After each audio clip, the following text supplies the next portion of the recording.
Broadcast is now starting. All attendees are in listen-only mode. Hello, everyone. Thank you for joining us today on our new session of the GESI webinar series.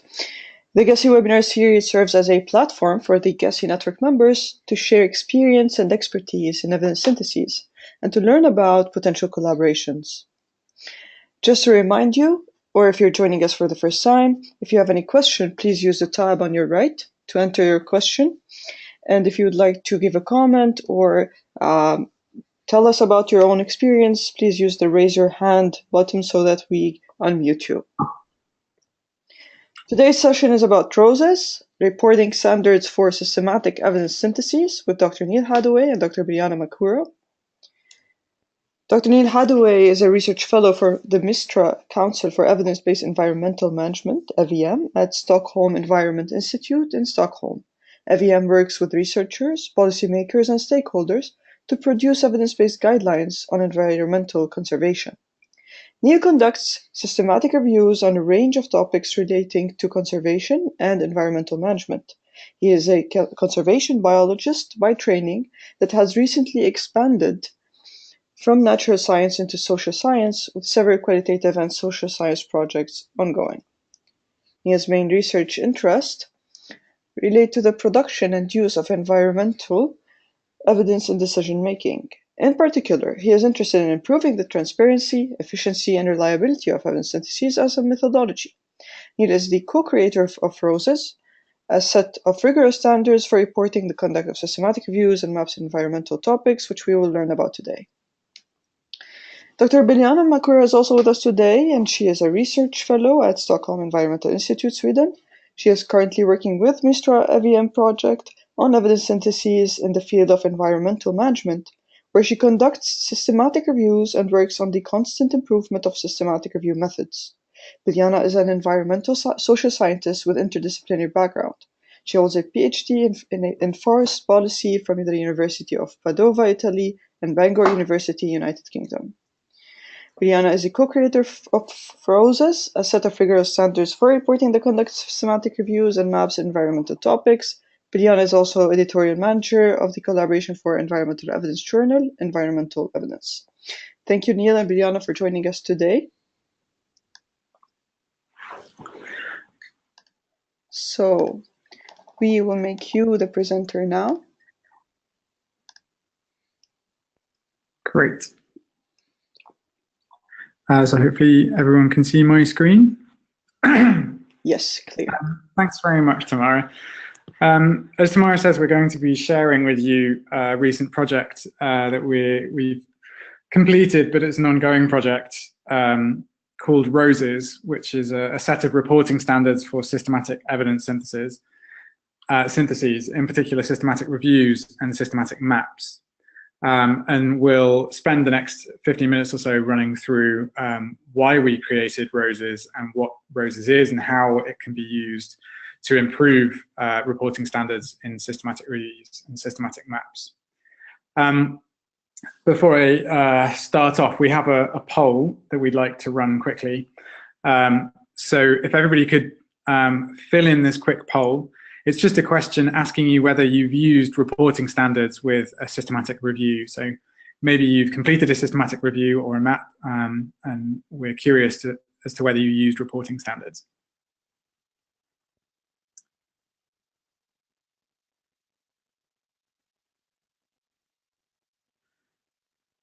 Great.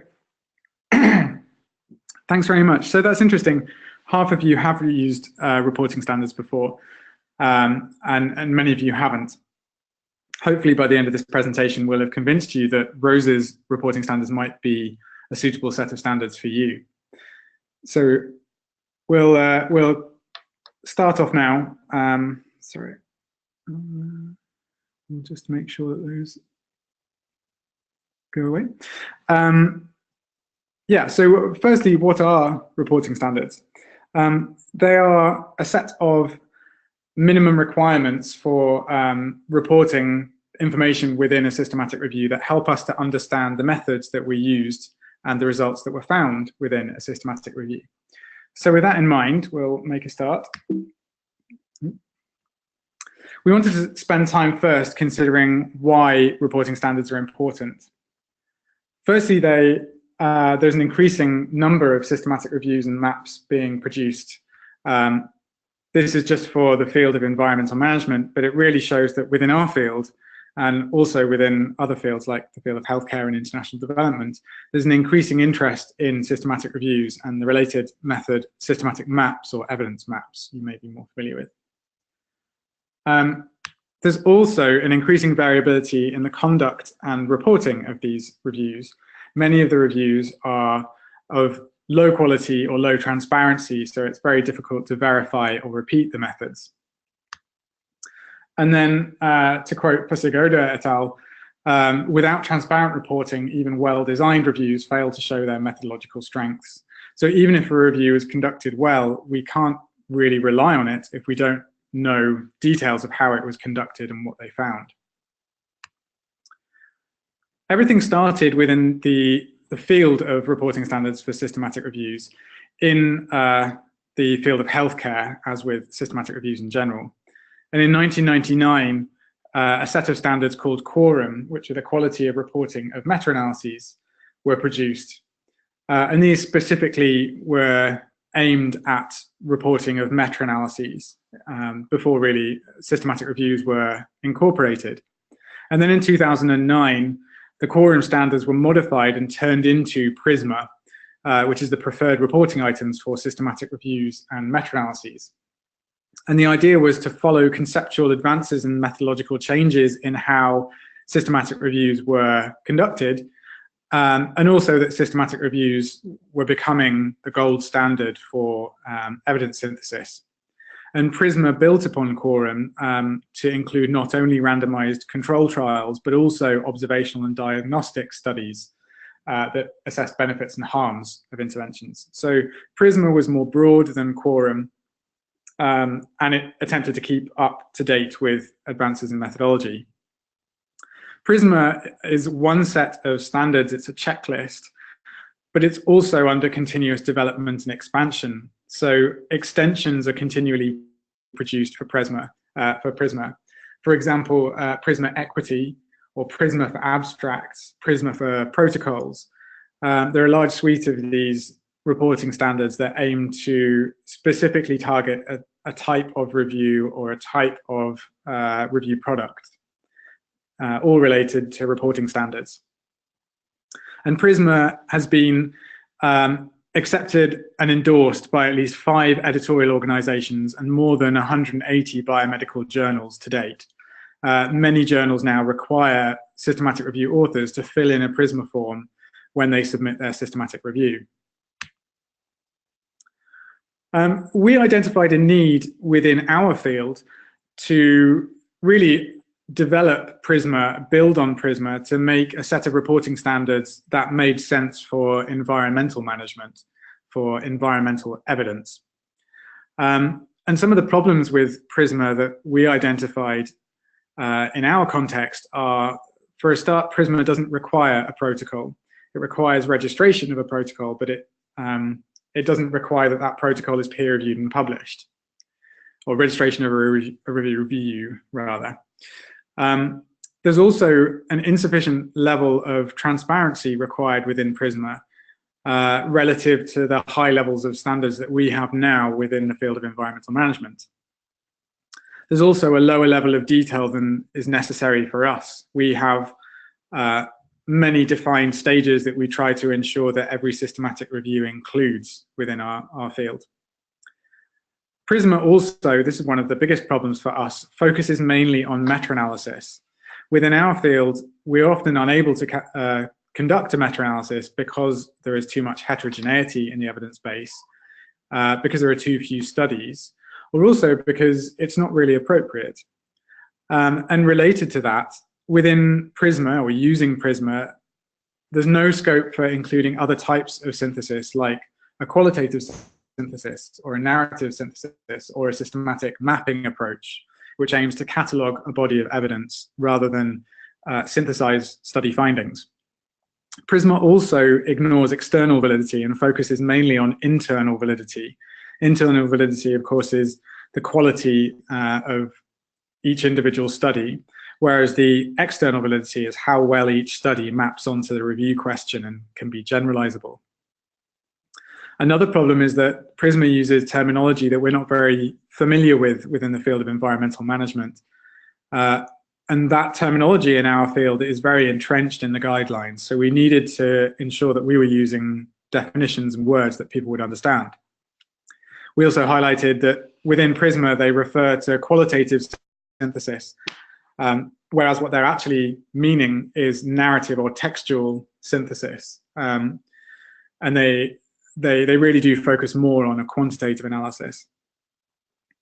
And then the PRISMA checklist misses a lot of vital information that's in the PRISMA flow diagram. So there's a discrepancy there between the PRISMA checklist and the flow diagram. And the PRISMA checklist is purely a checklist. It's just a tick box of yes or no, when you've identified that you've fulfilled one of the criteria. And it does ask you to fill in information about where in the document the information is, but that location changes between the submitted document and when it's published. So that location information isn't useful to end users. And so many of those reasons are why we highlighted a real need for ROSES to be produced within the field of environmental management. And so ROSES is fit for purpose. It's adapted specifically to our knowledge of environmental evidence.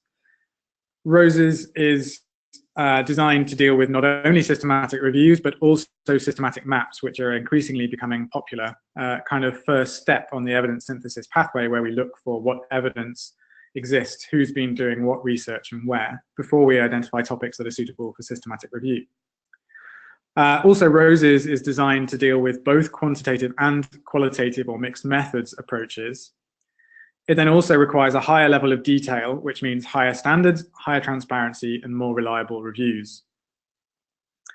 ROSES is a checklist, but it also allows authors to comment and say perhaps why they haven't done something, why they might have ticked no or not applicable, rather than just being yes or no. We also record metadata, which is descriptive information about the review, the methods used, and what was found. And that includes things like the number of databases that were searched, the number of search results that were identified, and then the number of results making it through each screening stage.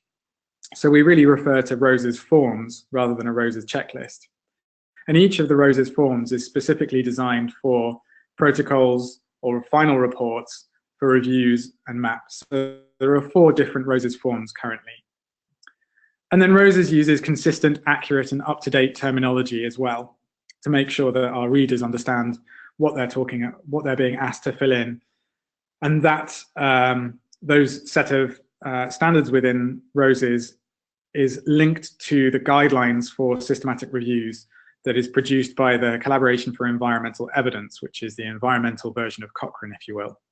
We also provide brief methodological guidance within ROSES so that people can have an idea of why they're being asked to fill in certain fields. And I'll hand over, I'm carrying on, sorry, I was handing over to you now. So this is just a screenshot of the website that we produced, ROSES-reporting, roses-reporting.com, where you can see the different parts of ROSES. So we have a ROSES for systematic review protocols, ROSES for review reports, ROSES for map protocols, and ROSES for map reports, along with ROSES flow diagrams. We have 2 flow diagrams, one for systematic maps and one for reviews. And then this screenshot is a highlight of the one ROSES form, the ROSES for systematic review reports. And each of these sections, or these title descriptions in the first 2 columns, represent sections within the systematic review report. So the title obviously represents the title, and then there's an abstract, there's a background, there's a section on stakeholder engagement, a section on objective of the review, and these title and subtitles are all linked back to the guidelines provided by the Collaboration for Environmental Evidence and how manuscripts need to be formatted for publication in the journal. We also describe what's needed within each topic, and then provide a further explanation with support and links to guidance and indications of the kind of information that should be included. Column E then describes whether it's a checklist, and there's a drop-down response in column F where you can tick yes, no, or not applicable in some cases. And then for metadata, where you need to actually paste in a number or a description. And the final column is where you can comment and provide extra details for the editors and peer reviewers and readers to understand different parts of your reporting. And then this screenshot shows the ROSES flow diagram for systematic reviews. And this would be filled in according to the review conduct, showing how many records you found and included at each stage. And this can be, to some extent, modified depending on the approach. So if abstracts and titles are screened together, then there's an option for that as well. So I'll now hand over to Biljana. Okay, so I would like to talk a little bit more about, now when Neil introduced how the ROSES form look like and what is the history of ROSES, I would like to introduce what are the benefits of ROSES forms and flow diagrams. Namely, as you could see from the previous screenshots, there is quite a lot of details and guidelines in the ROSES form itself.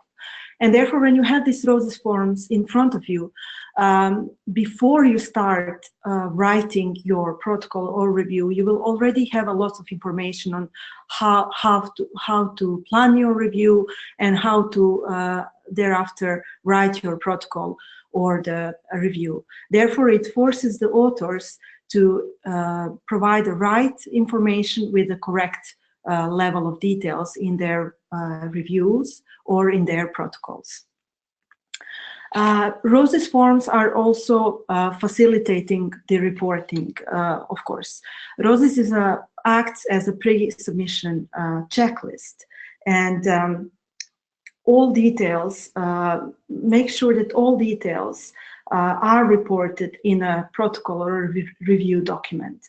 And as Neil already mentioned, ROSES also follow the Collaboration for Environmental Evidence Guidelines and Standards for Evidence Synthesis and Environmental Management. And this is very important because ROSES prevents time and resource consuming bounces of the manuscripts before they're actually being sent out for peer review. Okay, what else? ROSES actually facilitates also the peer review, because ROSES helps peer reviewers and also the editors to assess the methods. As you could see also, ROSES is not only a checklist, but it is also a form where you can fill in certain information. So once the peer reviewer or the editor receive this information, it's very, very easy to see key conduct related review information. And this definitely speeds up the time needed for a manuscript to be considered by a journal, because of this improved transparency in reporting. Also, ROSES is actually all about more transparent reviews, and therefore ROSES helps to raise standards of reviews. This is not only, we would say, within the Collaboration for Environmental Evidence community, but also with all the other, let's say, review communities who would find ROSES applicable for their reviews. Because transparency actually that is required by ROSES forms and ROSES flow diagrams makes very hard to hide substandard methods and actually highlight the gold standard reviews. This, of course, in the long run can help to drive up the quality of both systematic reviews and systematic maps. Also, systematic reviews that synthesize both quantitative and qualitative evidence. So, I will just run quickly through the process of how we envisage and ROSES to work actually. So as I already mentioned, ROSES actually could be ideal support right from the beginning of planning of your review, because it can help with the writing of the protocol and planning of the review process, and thereafter writing of the review itself. And once the review is done, additional file could be submitted to editors and peer reviewers. And this additional file could also be published with a review that is available for readers. ROSES is currently enforced by the Collaboration for Environmental Evidence, and also the journal of this collaboration, which is called Environmental Evidence. We are also further working on enforcement and endorsement of ROSES by other journals, and trying to overall raise awareness through webinars like this of wider research community, because I hope that we will all agree that transparency of reporting is very important in our community to reach to rigorous and reliable reviews. Okay, when it comes to the future developments, as you know, the gold standards in our field of systematic reviews and systematic maps are continually developing, and we need to stay let's say, in touch with those developments. So therefore, periodical updates of the ROSES forms will be required. And these updates could reflect the changes in methodology, or let's say changes in terminology. And therefore, ROSES will have to be continuously updated. These aspects could be addressed via extensions, as it is currently done by PRISMA. For example, we would have ROSES specifically developed for different types of synthesis, or different types of study designs, or ROSES for abstracts, etc., etc. Currently, the minor updates to terminology and structure are instead done directly via ROSES website. However, the major changes would require really a community consensus, peer review and publication of new ROSES manuscript.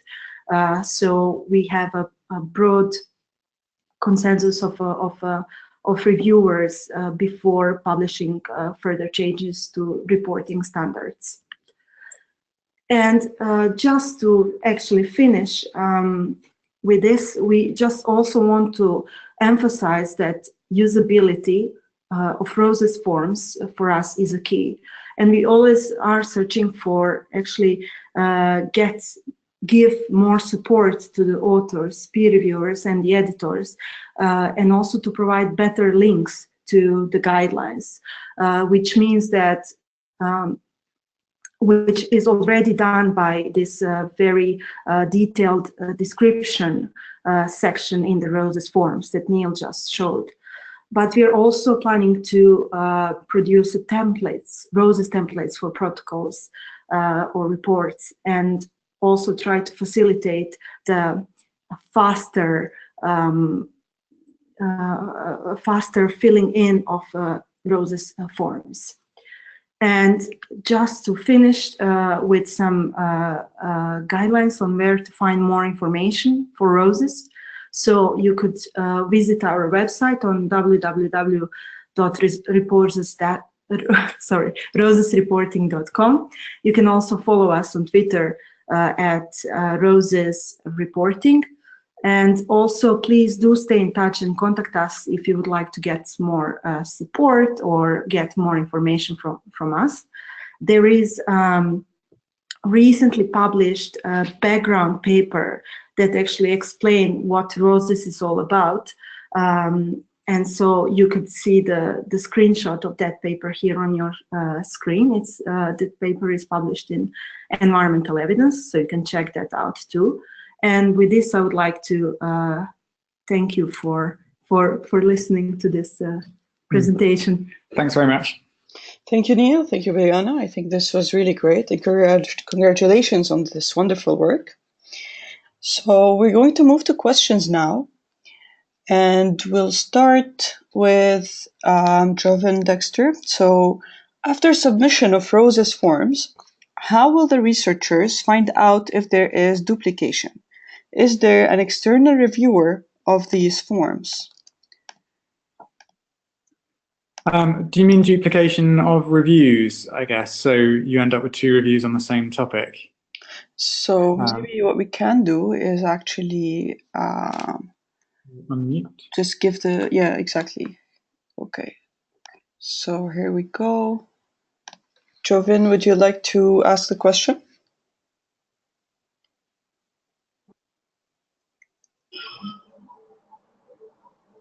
Hello? Okay. I can answer maybe the 2 types of duplication that I think it might be referring to. Okay. So one duplication would be that you end up with 2 reviews on the same topic. In some degree, I think that's actually a good thing. You can show that if you have 2 reviews on exactly the same topic, I'm pretty sure that the methods would be robust enough to find a fairly consistent answer, which obviously adds weight to an evidence base. In the field of environmental management, we register our systematic reviews with the Collaboration for Environmental Evidence, and that helps to ensure that there isn't complete duplication. Sometimes there are reviews that have partial overlap, but that's not seen as a big problem by the Collaboration for Environmental Evidence. And then if you mean duplication of information within a report, perhaps, I think from anecdotal evidence so far, Rose's forms, filling out of Rose's forms, has been helpful to people to identify not only where information might be missing from within a systematic review or protocol, and a map protocol and a map final report, but it also gives a bit of structure and a backbone so that you can tell where there might be a bit of duplication of methods, perhaps where you can be a little bit clearer. So it's not only transparency, it's also clarity in reporting. Hopefully that answers the question, though. Yeah, I think you tried to cover it as as broad as possible, but also as detailed as possible. Thank you, Neil. So the next question is there a recommended turnaround time from the writing of Rose's forms to the final systematic review submission to peer reviewers? Again, anecdotally, it takes about half an hour to fill in a Rose's form. Ideally, we would like systematic reviewers to be aware of Rose's forms right from the beginning, and that's what we're hearing in feedback, that the forms have been great for people who filled them out since they were first made available in about February. But several people have highlighted that they'd be really useful to have from the start, not only during planning, but also during writing and drafting of protocols and reports. So they are very quick to fill in, but it's great to have them on your hard drive right from the start. So you're filling them in as you go, right from the beginning of a systematic review or map project, I think. And we don't have actually the evidence yet of how fast the peer review gets with Rose's forms. But we received only a preliminary feedback that it really helped the peer reviewers, actually. Yes, so we gave the Rose's forms to a group of road testers to tell us how it was to fill in. And actually, several of them took them away and used them to peer review systematic reviews that they were currently asked to peer review. So that was an unintentional benefit. That's good. Okay, great. So our next question is from Venus Clomer-Rosales from 101 Health Research, and that question is, do you know of any non-environmental studies that have used Roses? I don't think we do. It's in its very early stages. So the manuscript was only published maybe 6 weeks ago, perhaps a little bit longer, fairly recently. And the website has been live since February, I think. And so far, I think I know of about 4 or 5 systematic reviews or maps that have submitted a Rose's form, which is now required by the Environmental Evidence Journal. We also know that several people on social media within other fields, like healthcare, public health, international development, are aware of roses, and also have voiced their appreciation for roses as an improvement on PRISMA. We're also in touch with the producers of PRISMA, because roses is specifically designed for environmental evidence, environmental type of evidence. We know that PRISMA will always have its place, and PRISMA is in another round of update right now, and we'll hopefully be involved in that process to help pass on our lessons from improving the rigor of PRISMA when we've produced roses. So we're very much in contact with other networks. And so would you, I mean, I would say on your behalf that you'd be happy to see that people will try it, and you'd be open to getting feedback on if they've used it outside the environment about their experience. Yes, definitely. We're very keen to try and improve roses as much as possible. So wherever anyone uses it and has feedback, perhaps they find a bug or they find something that they'd like to see better explained, or something that might be need a little bit of clarification, or anything that they really like as well. We'd really like feedback. Great. So the next question is from Inaina Salas, and first, congratulations. I would like to know if it's applicable for evidence for policy, synthesis for evidence. It was developed based on systematic review. So the question is whether it's usable for evidence, for the use of evidence in policy. Firstly, thanks very much. I think it is quite broadly applicable outside of systematic reviews and systematic maps. Firstly, for other much more common forms of evidence synthesis like rapid reviews or responsive reviews or scoping reviews, many of the fields within the roses forms will still be applicable, but you might have a few more blanks or missing areas where it's not quite relevant. Perhaps you haven't done consistency checking, or you haven't done grey literature searching because you were more responsive. And I think the beauty of roses is that comments section allows people to describe why. So firstly, I think roses is usable in many other forms of evidence synthesis that more commonly inform policy. But also, I think that's a really great bit of feedback, that in the future we might want roses extensions that are specifically designed for other forms of evidence. Roses is primarily about reporting standards. So I do think it's more relevant for people who produce evidence, or who curate how evidence is peer-reviewed and published, rather than being strictly relevant for policymakers. But then being able to interpret a systematic review is probably facilitated when you have a roses form that's been filled in. So it's also a good point there, I think, that we can work with people who use systematic reviews to really make sure that what we're reporting and what we're asking people to report in terms of metadata in particular is as clear and as comprehensive as possible. Nice. Okay. I think it's great. Thank you, Neil. So the next question is on...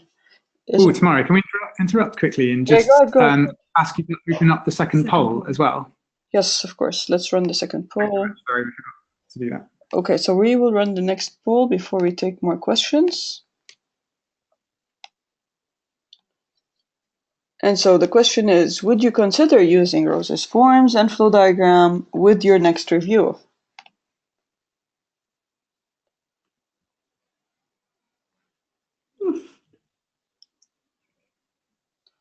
Okay. I think this is very... Great. very overwhelming. Thank you all very much. Thank you. Yes, that's great. We can carry on with the questions now. Thank you. Yes, sure. So we actually have Zainab who'd like to ask questions. So Zainab?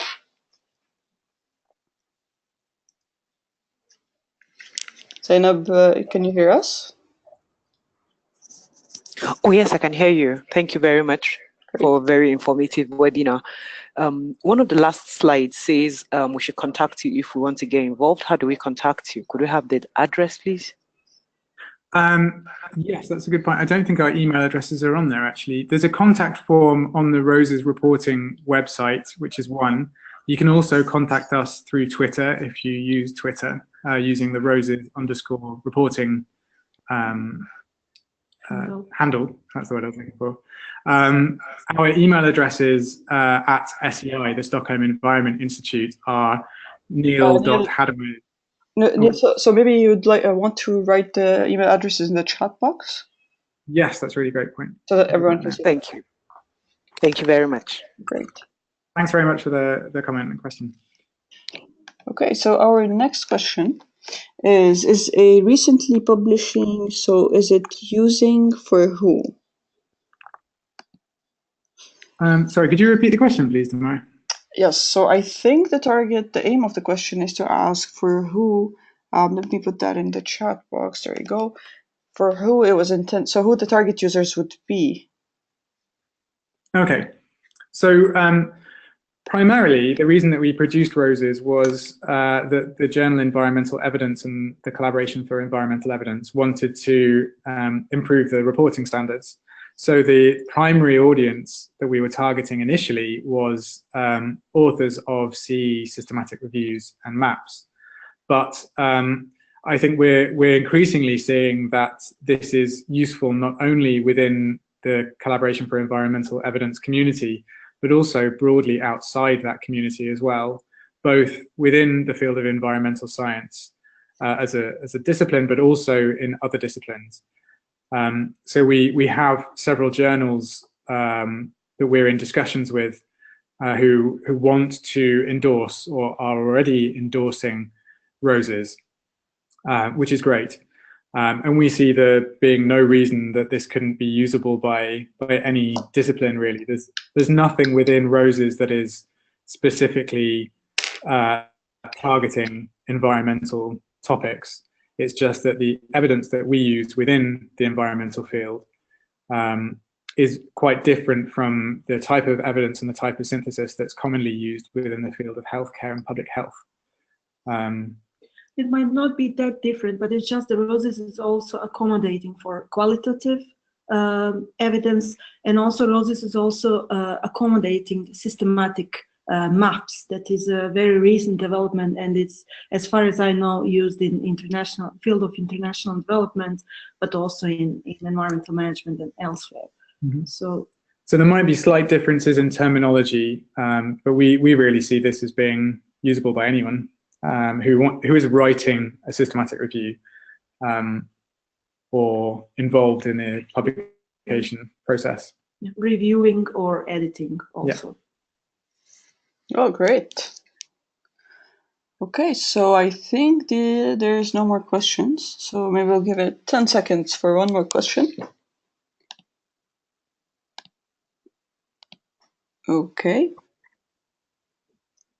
So the last question was the number of studies that already used Roses, but I think you've already answered that. Mm-hmm. Yeah, so far I'm aware of around 5 systematic reviews and maps that have been submitted. I think one has just been published in Environmental Evidence, which is a review on the impact of grazing on biodiversity in forests. And Roses was used within that review. We're still working with journals to try to improve the way that Roses forms are published in additional files or elsewhere. But for that review that I just mentioned, it was required by the journal that the authors fill in a Roses form. Okay, great. And I think that's it for today. So thank you everyone for joining us. Neil, Biljana, thank you very much for this wonderful presentation.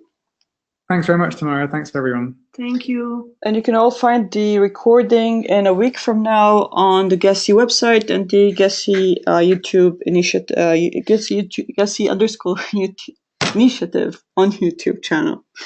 Thank you everyone again, and see you next time. Thanks very much. Bye. Bye-bye.